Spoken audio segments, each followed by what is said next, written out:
Good afternoon, everybody. I'm Jim Williams flying solo today.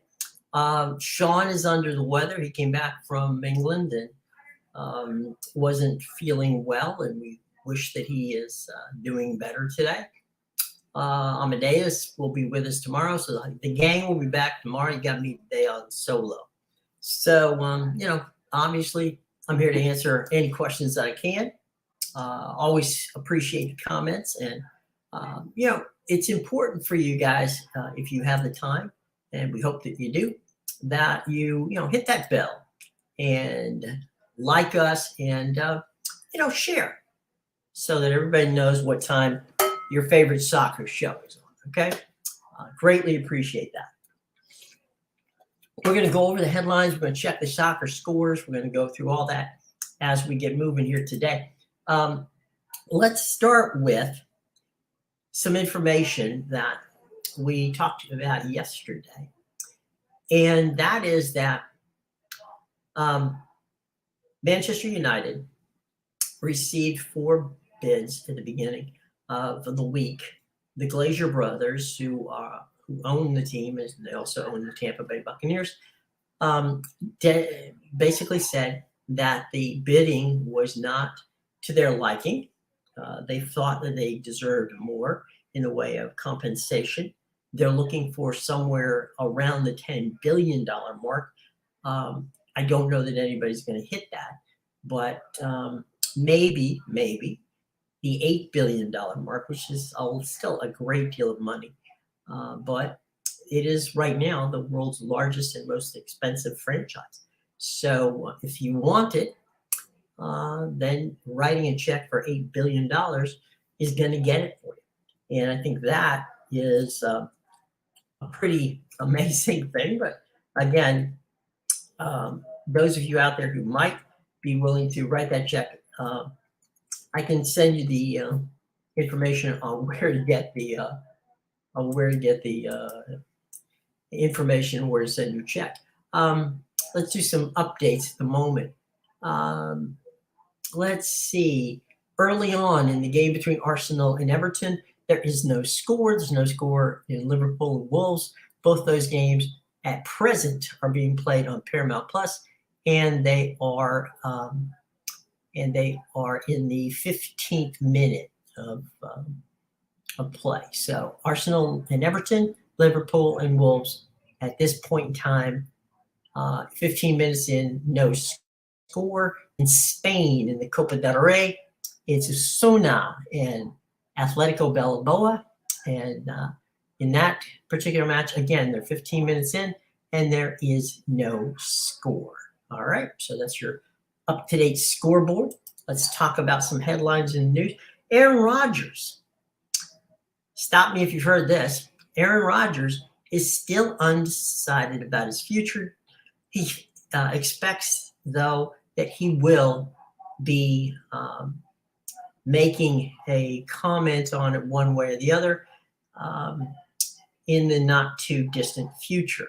So Aaron Rodgers, Green Bay Packers quarterback, once removed from the MVP, he was the MVP 2 years ago, is deciding whether or not he wants to return to football. If so, if he's going to ask Green Bay to trade him. There has been some conversation that if the Green Bay Packers were to trade him, it certainly would not be within the division or the conference for that matter. There's been a lot of talk about he may end up, in New York, which is ironically where Brett Favre ended up. So that's possible. Is it probable? I don't think so. But for the moment, it would take a heck of a package to get Rodgers out of Green Bay. But as far as his future is concerned, he said a decision will come soon.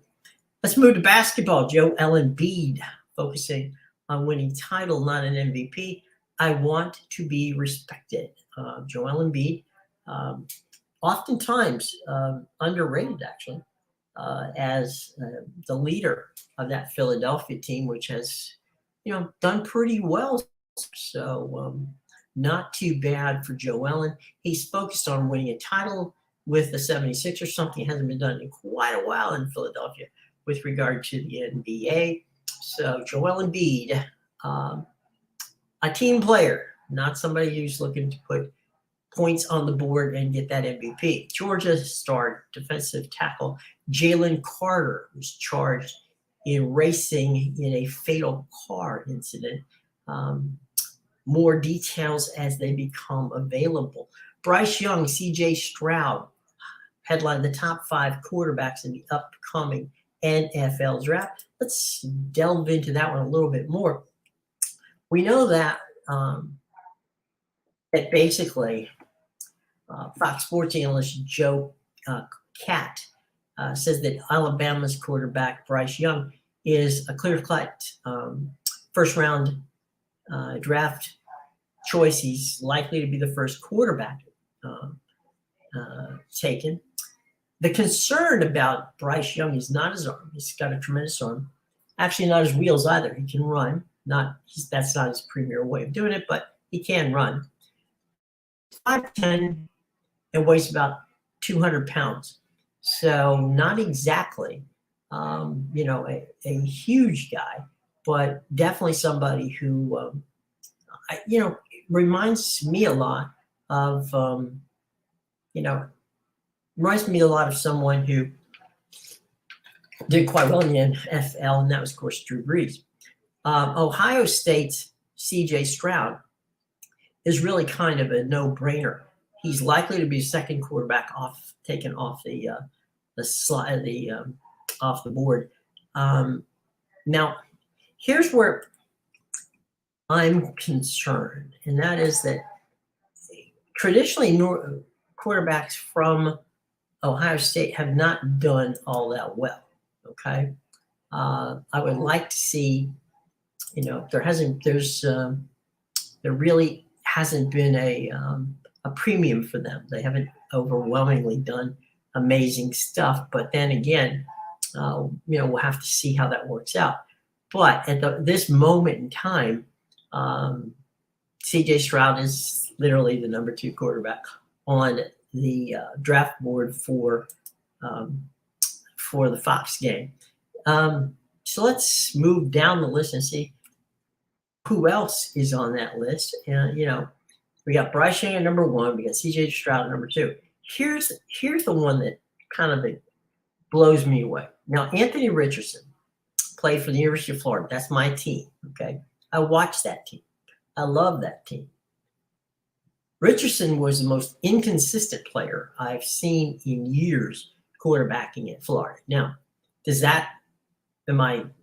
throw no shade on him as an athlete. Anthony Richardson is a bona fide athlete. He's got a great arm. He's got great legs. He can run. He's big.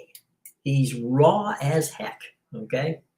That's the key. The key is he's a raw talent.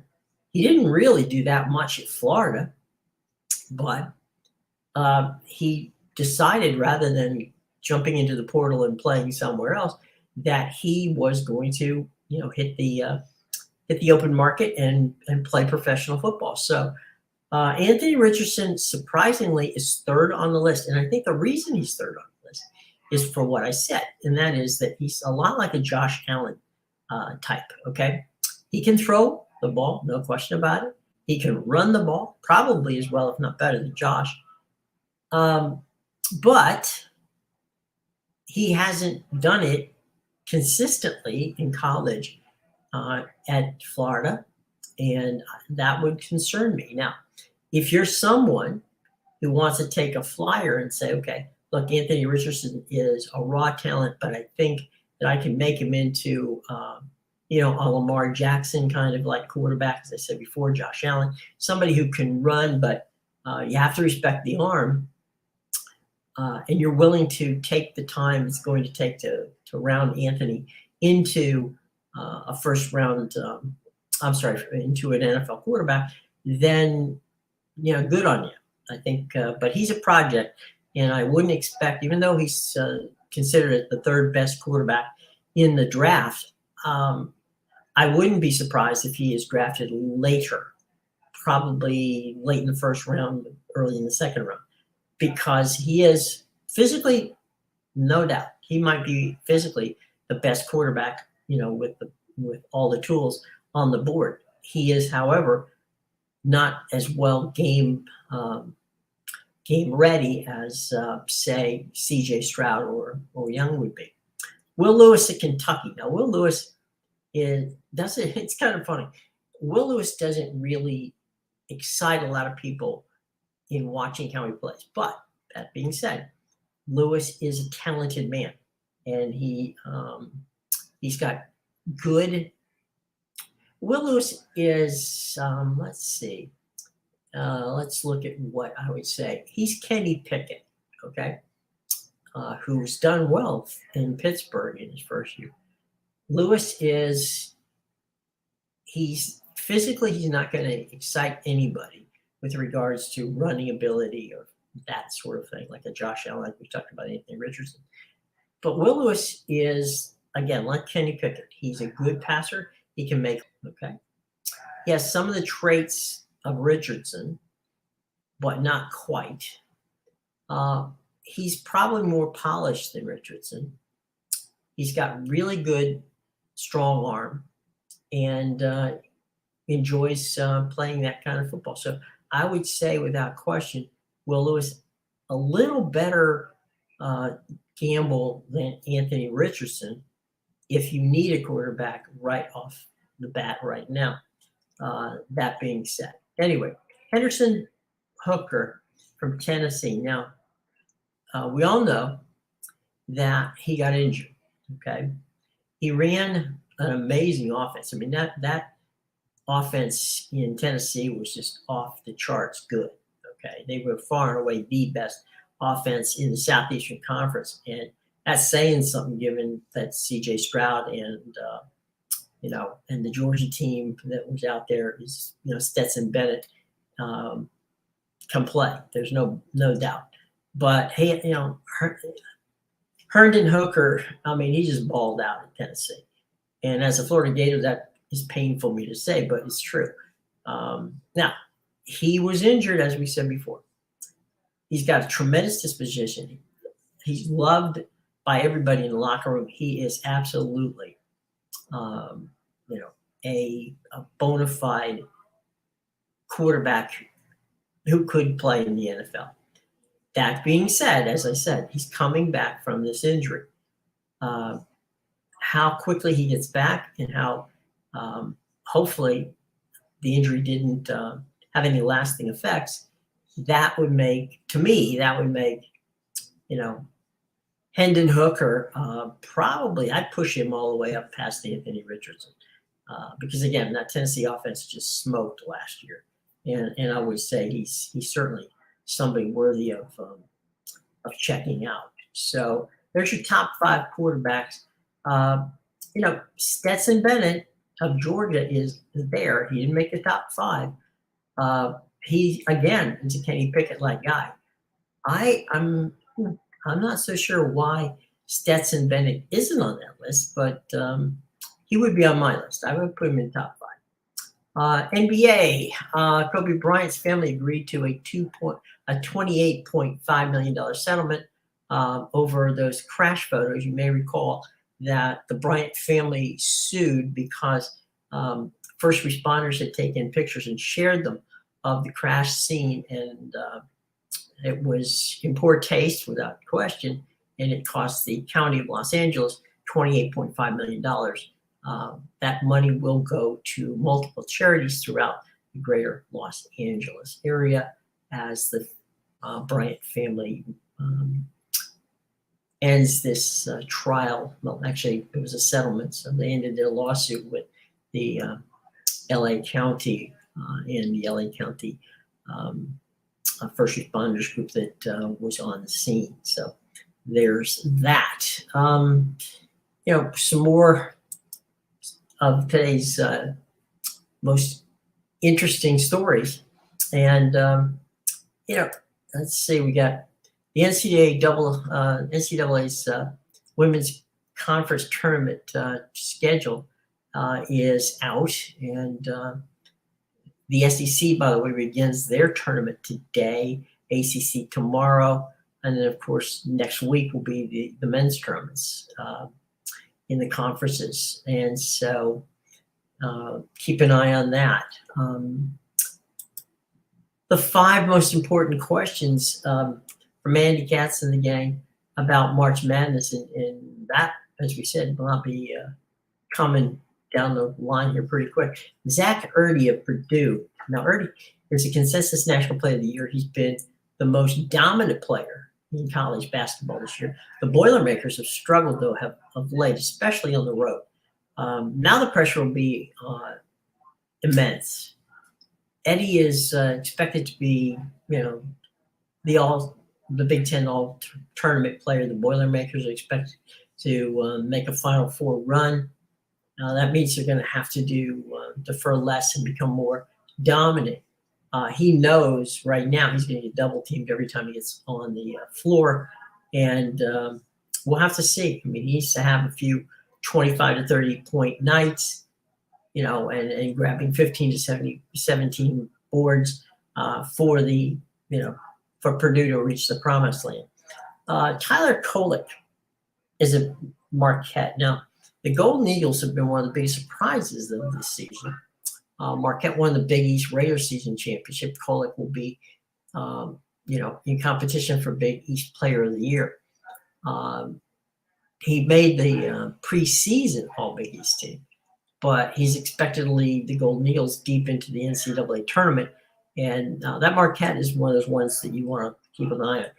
Here's another one you want to keep an eye on. Watch out for St. Mary. Now, St. Mary's is in the same conference, the Western Athletic Conference, with, of course, Gonzaga. Adrian Mahaney. Now, Mahaney has been money for the Gales this year. He makes big shots.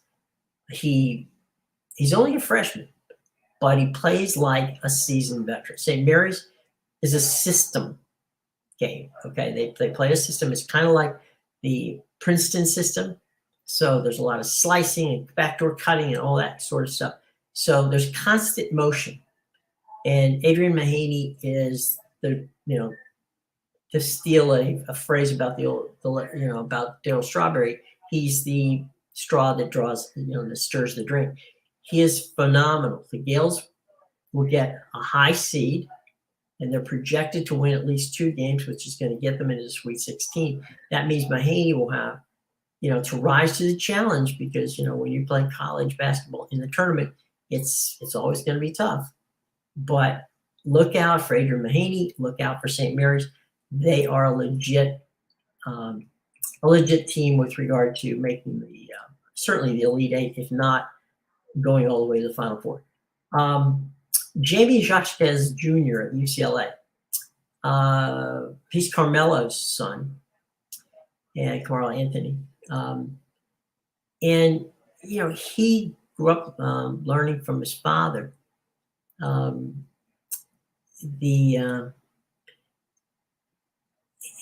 I don't know. I think the best way to put it is he's a 6'7" wingman. Came to the Bruins program. He's coming off. They were coming off a 17-16 season. They made a coaching change from Steve Alford to Mick Cronin. And Jacques' time at Westwood has been amazing. They made a trip to the Final Four, 2 Sweet 16 appearances, and for now the program's first in the Pac-12 regular season title. They got a good chance of knocking out Arizona, and maybe I don't know if they'll get that. If they win the conference title, they may get a 1 seed. If not, they're certainly a 2. So Jamie Jacques Jr., keep a lookout for him. His father, Jamie, obviously senior, was an outstanding player himself. Mike Miles Jr. at TCU. Now there's a surprise, okay? TCU, not known for its basketball, suddenly had a very good season this year in a very deep Big 12. The Big 12 coaches voted him Player of the Year before he even stepped on the hardwood. And so far, he's done quite well. So keep an eye out for Mike Miles Jr., TCU. Keep an eye out for the Horned Frogs. They may very well make a run. I don't think they're going to make the Sweet 16. I They may win the first game in the tournament, but keep an eye on them. You know, they have the talent. Let me just put it that way. They have the talent to be very, very, very, very dangerous. Okay, so that's something to look forward to. Adrian Estrada at Hofstra, okay, is one of the nation's leading scorers. He's averaging 21 points a game.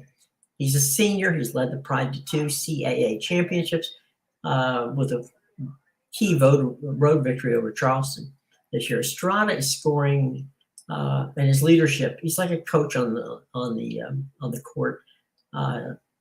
You know, it's somebody that you're gonna have to keep an eye on. And Hofstra is another team that is worthy of consideration and paying attention to. Michael Cohen. Now, Michael follows John's lead by selecting one of the players of the three categories to keep in mind. So Michael Cohen is writer for Fox. Here's who he wants to keep an eye on. Brandon Miller, Alabama.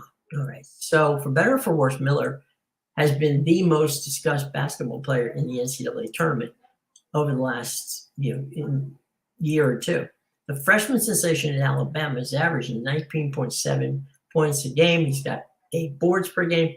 This season, he has a chance to be the number 2 pick in this year's NBA draft. He scored 41 of his team's 78 points in an overtime win over South Carolina this past week. He's the highest offensive rating player in the Southeastern Conference, and the conference has been pretty deep this year. So keep an eye out for Brandon Miller. He is a streaky player, and we'll have to see how that plays out. Okay, so now that we've talked about, let's talk about the odds and who to keep an eye out for as you bet on March Madness. Sorry, I had to get a little liquid there to keep my throat going. The odds are off the board. North Carolina, Duke, and Kentucky are struggling to various degrees. Kansas and UCLA are carrying the wire for college basketball's blue bloods. But there's a lot of teams that we didn't see coming that are there. Houston remains the odds-on favorite to win the tournament. Okay, they probably will get the number 1 seed overall. Houston has played phenomenal. Haven't played that well since Guy Lewis was there with Kareem Olajuwon and Phi Slamma Jamma group. They're very, very good. Kansas is a good team. The Crimson Tide of Alabama, who's had serious off-court issues, schizophrenic, but do the Cougars and the Crimson Tide have what it takes to, hoist that trophy on April 3rd? I don't know. It could also be Kansas or UCLA. There's plenty of dark horses out there. I would say that you got to keep an eye on it. Okay, so Houston's hype. The Cougars are 27-2, but they're 17-12 against the spread. That would concern me. So they don't win games, by big numbers. Kevin Sampson's team is, at the moment, they're plus 600 favorite at wins to win it all. They're plus 650 at Fox Bet. I don't know. I like them as a Final Four team. I don't know that I like them for a championship. They are very, very talented. They had wins last year in the Sweet 16 over a very good Arizona team, and then they beat, of course, they had that terrible performance against Villanova. Baylor ran them off the court in the Final Four 2 years ago. Alabama has won both meetings at home. So we'll have to see how that goes. Gonzaga also took them out. So Houston, probably the top 4 teams in the country right now, or top 5. Let's go with Houston, Kansas, Alabama, UCLA, Marquette. Those are your top 5 schools, at least in my mind. The problem, as I say, the one team there to kind of keep an eye on and maybe just kind of, wait is Alabama. They've got so much going, against them. Right now, they opened at plus 4,000 at WinBet. They're right now at 7,500, so that's plus 7,500. That's a long shot at this point in time. As I said before, Kansas and it's really in UCLA are carrying the blue bloods water at this point. It's been a bad year for the ACC. I mean, Miami's the best team in the ACC at this point in time. If we're looking for, that dark horse, that team that might just sneak in and take a championship that nobody really expected, keep an eye on Creighton, okay? The Blue Jays are 18-11 against the spread. They, they played very well. They have an 8-game winning streak. They're presently at plus 4,000 at WinBet. They're also plus 4,000 at FoxBet. So they're in the same range as TCU at this point in time, but they're a much more talented team. They're a much older team. In other words, they have more seniors and guys who played together. I think that really, when you get into the tournament, is huge. Guard play and how long you've been together have really helped out. Another long shot, and this is one of my favorites, is San Diego State. They've been playing very well in a very underrated Mountain West Conference. I mean, Mountain West is a great conference. San Diego State is doing well out there. The Aztecs are 23-5. They're not that great against the spread. They're 12, 13-2. But if you're just looking for a team that you want to place a bet on, a few bucks just as a long shot, I think San Diego State wouldn't be a bad opportunity there. So that's what we can say about the upcoming NCAA tournament. Obviously, there's when we talk about it great length a little bit later as we get closer to the time. Checking on the scores at this point. Let's refresh and see what's going on. Arsenal and Everton, Liverpool and Wolves, still no score at this point in time. Let's go back to the school. Let's go back to the news situation. All right, as we said before, quarterbacks and wide receivers are doing well to draft at the combine. Let's see what we got with regard to everything you need to know about that NFL combine, which is going on out in Indianapolis. Excuse me while I take a little drink there. Okay, here we go. At the combine, the 40-yard dash, of course, a lot of people are expecting. Here's what to look forward to when it starts on March 2nd. Defensive linemen and linebackers are first up on March 2nd. March 3rd, defensive backs and special teams, quarterbacks and wide receivers, as well as tight ends on the 4th of March. On the 5th of March, it's offensive linemen and running back. Okay, who's going to be there? Here's some of the key players. Quarterbacks, C.J. Stroud, of course, we spoke about him of Ohio State. We also talked about Will Lewis of Kentucky, Anthony Richardson of Florida. They all expected to be at the combine. Well, Alabama quarterback Bryce Young, Georgia's defensive lineman Jalen Carter have decided they're going to sit it out. They will probably have senior days, which you have an opportunity to see them on campus later in the year. So those guys aren't coming, and as we said, a couple of star quarterbacks will be there. So that's the theory of the case for them. Let's take a quick look around and see what's going on. MLB Power Rankings. The MLB Power Rankings, this is from Fox. Number 18 out of 30 is going to be your Washington Nationals. Few teams in Major League Baseball history have come tumbling down the mountaintop from a championship to the depth any faster than the Nationals. It's a legitimate speed run from first to worst. The iconic World Series run, which is fantastic in 2019, to a league worst 107 in 2022, ending with a roster that barely resembled the group that hoisted the Commissioner Trophy just 3 years prior. Now, the contribution to that is Juan Soto is now playing in San Diego. Max Scherzer is in New York. Trey Turner is in Philadelphia.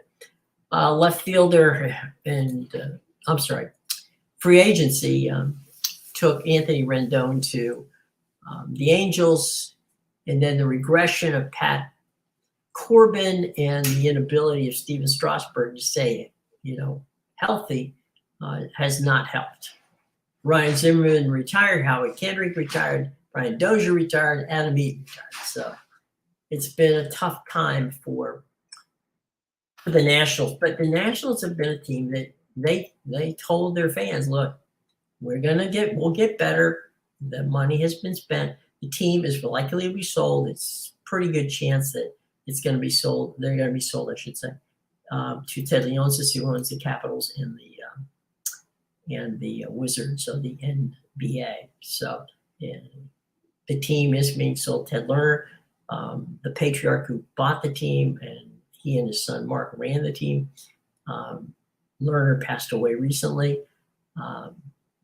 His son Mark, who is loves the team, loves baseball in general, has had health issues with some cancer. Unfortunately, he's fought that valiantly. He lost a leg. It's been a very tough time. They've been very good owners in Washington.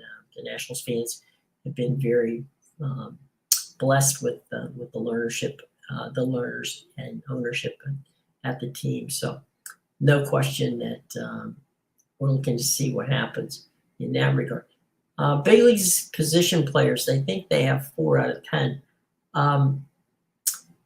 Here's one of those guys, Victor Robles. Now, Victor Robles, when he came up, it was expected that Victor Robles was the star and that Juan Soto was kind of like the supporting cast. He was once a consensus, as I said before, top 10 prospect in Major League Baseball, but Robles has arguably been more hyped than actually he deserves. Defensively, he's an elite defensive player. I mean, this guy can run down a ball, like anybody in center field. I don't think there might be. I would say defensively, Victor Robles is probably in the top 5 in all of baseball in defense when it comes to playing center field. He's got a plus arm, and he knows how to run a route to a ball. His problem has been, frankly, he just can't hit.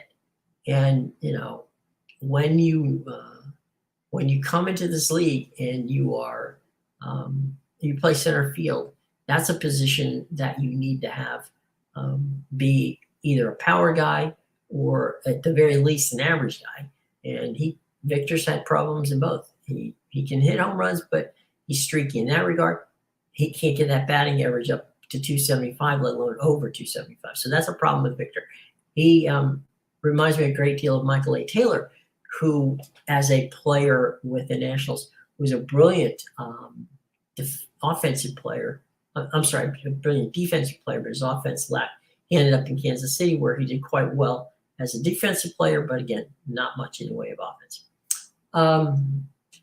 The names that most of the Nationals fans keep a lookout for is shortstop C.J. Abrams. He's a guy that they got in the trade. Catcher Kelbert Ruiz. Both those guys should be elite. I mean, they got C.J. Abrams from the Padres. Obviously, the Padres don't need a shortstop; they're good there. Thanks. Kelbert Ruiz came over in the Scherzer-Turner deal in Los Angeles, and he is expected to be. He was their top pitching prospect, and he's had trouble, but he's catching prospect. He's had a little trouble, but he definitely, I think is going to be someone who's going to be a catcher for a very long time. They just need to work on his batting at this point. So, as I said, Abrams can play a shortstop. He has all the physical tools to be an elite player. He's got outstanding speed. he may still manifest, the ability to hit home runs, although that's really not his stock or trade. He's a singles, doubles guy. And as I said, his speed is very important, especially now the way that baseball has moved to the larger bags and the pitch clock. So that plays to his strength. Luis Garcia, he's about the same age as Abrams, like 23. He's demonstrated impressive ability to hit. He's a little below average defense at second base, but they can work on that, and he can get better at that. So Luis Garcia is one of the bright spots. Then we have three, what I guess would be fair to call reclamation project. Carter Kieboom. Now, Carter was the number one guy 4 years ago in the Nationals farm system. He was untouchable. Nobody, everybody wanted him. The Nationals kept him and decided, okay, they had Rendon at third base. They didn't really need him at that time. They had Trey Turner at shortstop. They didn't need him at that time to play there. When they did bring him up to the big club in 2020, he just couldn't hit. His defense was pretty good, but his hitting wasn't good. And as he continued to play, it didn't get any better. So whether or not Carter Kieboom is a legit Major League Baseball third baseman or shortstop, yeah, he can play the position defensively. He just can't hit at the moment, and that's a problem. Jeter Downs and Lucas Fox are Washington's developmental track players. They got a ton of confidence in this future trio, but this really is a make or break year, more for Kieboom than Downs or Fox. Okay, now pitchers, let's go there. Mackenzie Gore and Josiah Gray are the headliners. They came over in Soto trade. Mackenzie Gore is your guy who came from the Padres for Soto. Scherzer Turner brought Josiah Gray. And Mackenzie Gore and Josiah Gray were both number one in pitching wise in the respective trades. Mackenzie Gore being the number one pitcher from the Padres organization, and Josiah Gray, the number one pitcher from the Dodgers. So those are your two guys that everybody wants to keep track of, and we hope that from that standpoint that they can do what they need to do. But that's going to be a bit of a situation here. We'll see how it works out. Gore, by the way, is number one, which I've never seen a picture where that number. Kind of interesting in that way. Their first round pick, Cade Cavelli, makes his future as a staple in the rotation, and I think that he's been consistently inconsistent, but I think that the players there that they, the folks that they like from the scouting situation think that Cavelli is, he's raw, he's young, and so he can throw that ball, in the mid to high 90s, which makes him, a power pitcher. We'll just see how he holds up over 30 starts in a major league season, and if he can get better as time goes by. So there's some names to keep a lookout. Position players, do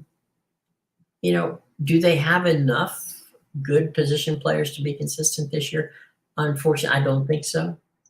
But we'll see. This is a team that's rebuilding. They've invested a lot in their farm system. It shouldn't take them long to get back, and I think part of this is, waiting for the sale to take place. Once the sale takes place, then they'll dip into the free agency barrel and come from there. They haven't been shy at spending money in the past. I don't expect that they'll be shy once they feel they've got a core group to build around. So there's that for the Nationals. Meanwhile, a couple of other headlines. Gavin Lux's, torn ACL is a major blow to the Dodgers. They're looking for options. both inside and outside the organization. Speaking of the Dodgers, Mookie Betts making LA home on and off the field. He moved into a nice digs in the LA area. So Mookie's decided, okay, I like it here. Let's go for it.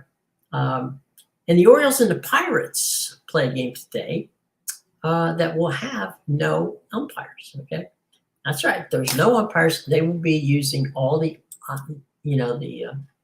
all the new technology Major League Baseball has sunk a lot of cash into. There was a game that they played yesterday that ended at 7-4, with the Buccos winning that one. It was very interesting to see what went on without the umpires. Baltimore coaches appeared to signal they wanted to play the bottom of the ninth, with the Pirates agreeing. But at that point, the Pirates broadcasted showing that the umpire crew, that was doing the game there, went out of their way to tell the Buccos to stay in their dugout. So today they're going to play without some umpires. We'll see how that plays out as well. Should be interesting.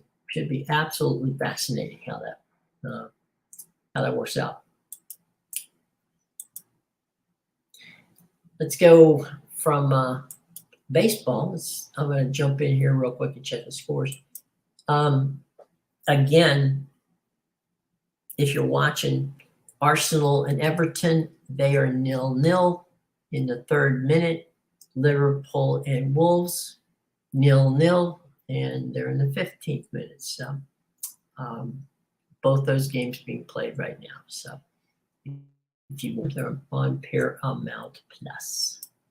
Now let's go back and see what stories we have that we haven't touched base on with our main topics. The Giants' commitment, the New York Football Giants' commitment to Daniel Jones could cost them Saquon Barkley.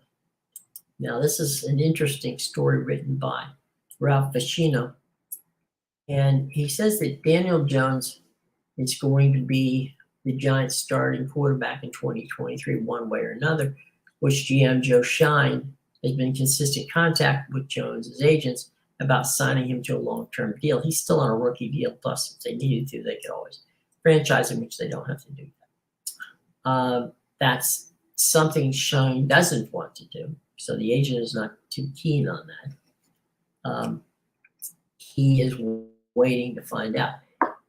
If you have a franchise, Daniel, I think, is the best for the organization.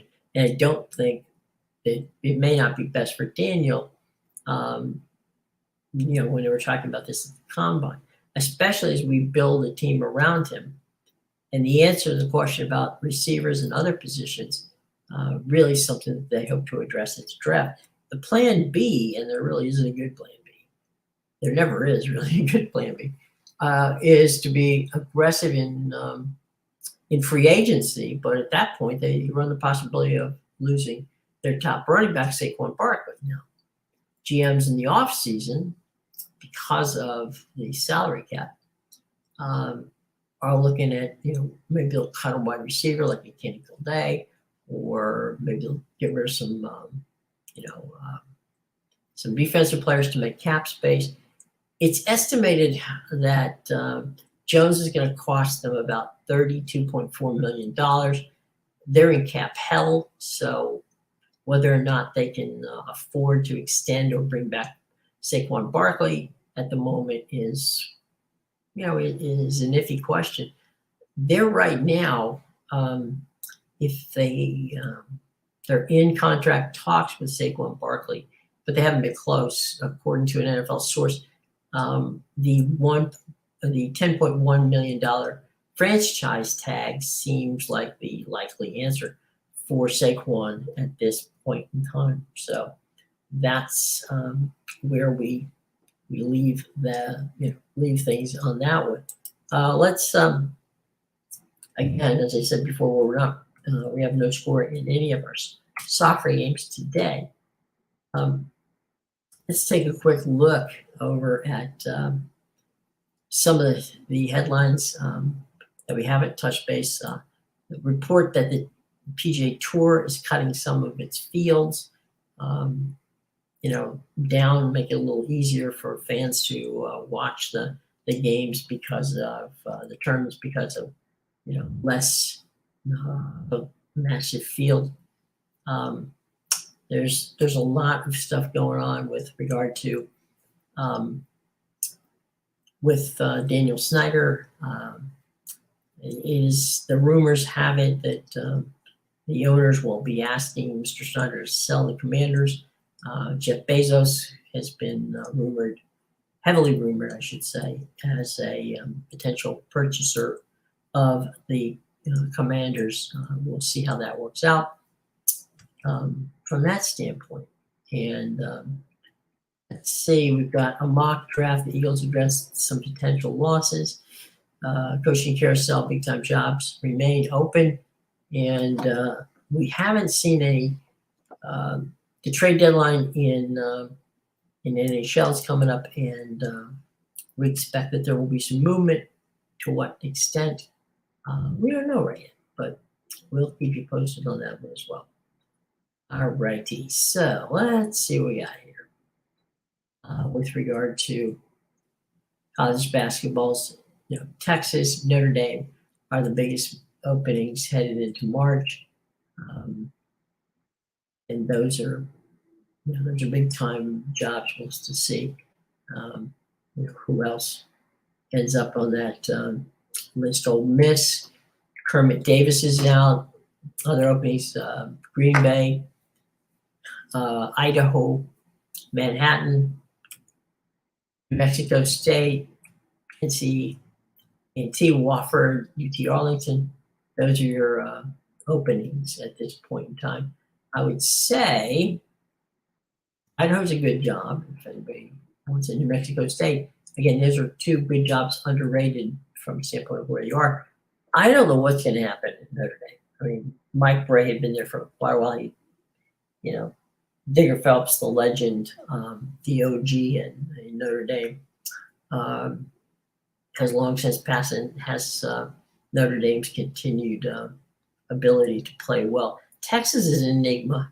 They have they've had good players over the years. They haven't quite been able to get over the hump there. So I think that the Texas job. Look, anytime you're coaching anything in Texas, it's a good job. So Austin is good. They pay a lot. They pay a lot of money. So. If any of you out there that want the Texas job, let me know. Just go ahead and give it a shot. Notre Dame, again, that would be a job that, again, it wouldn't be a bad job. But, Jeff Swabrick, who's the AD there, is using a search committee to fill a vacancy. A lot of times they go and they hire, groups that go out and pick up, the coaches. In this case, they're going to do it themselves. They might, and this is a might, take a look at Penn State's Micah Sherberry. Again, they're going back to the Big Ten at Ohio State, maybe get Chris Hallman. Miami Heat assistant and former Notre Dame player Chris Quinn is an option there. Colgate's Matt Lager. All options for the Fighting Irish. I would imagine that somebody like Penn State's, Shrewsbury or Ohio State's Hoffman might very well make a good choice, because recruiting in Pennsylvania and Ohio has long been something that Notre Dame has done very successfully. So my guess is that leaders in the clubhouse would be Penn State and Ohio State's assistant coaches.